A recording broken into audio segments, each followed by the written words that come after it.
अपने जीवन में एक लक्ष्य निर्धारित करो और अपने पूरे शरीर को उस एक लक्ष्य से भर दो और हर दूसरे विचार को अपनी ज़िंदगी से निकाल दो। एक रास्ता खोजो, उस पर विचार करो, विचार को जीवन बना लो, उसके बारे में सोचो, सपना देखो, जियो। मस्तिष्क, मांसपेशियों, शरीर के प्रत्येक भाग को इस विचार से भर दो।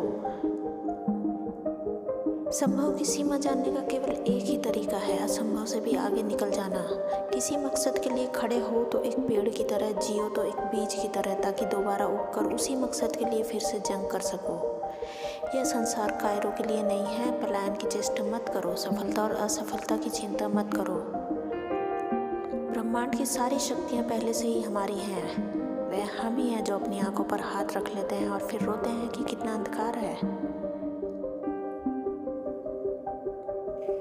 उठो, इस भ्रम को मिटा दो कि तुम निर्बल हो। तुम एक अमर आत्मा हो, स्वच्छंद जीव हो, धन्य हो, सनातन हो। तुम सिर्फ तत्व नहीं हो, तत्व तुम्हारा सेवक है। तुम तत्व के सेवक नहीं हो। अगर आपके मन में इच्छा है तो आप कुछ भी कर सकते हैं। जैसा तुम सोचोगे वैसा ही बन जाओगे। खुद को निर्बल मानोगे तो निर्बल, और सबल मानोगे तो सबल बन जाओगे। मौन के क्षण में ही तुम पता चलता है कि तुम परमात्मा हो। मौन का अर्थ वाणी का भाव नहीं, मौन का अर्थ है विचारों का भाव। मन जब निर्विचार होता है तब ही अनंत से जुड़ता है। परमात्मा ऊंचा नहीं है, परमात्मा तो तुम्हारी आत्मा में बसा हुआ है, तुम्हारे भीतर ही मौजूद है। पाने की भाषा ही छोड़ो, वो तो तुम्हारे भीतर ही विराजमान है।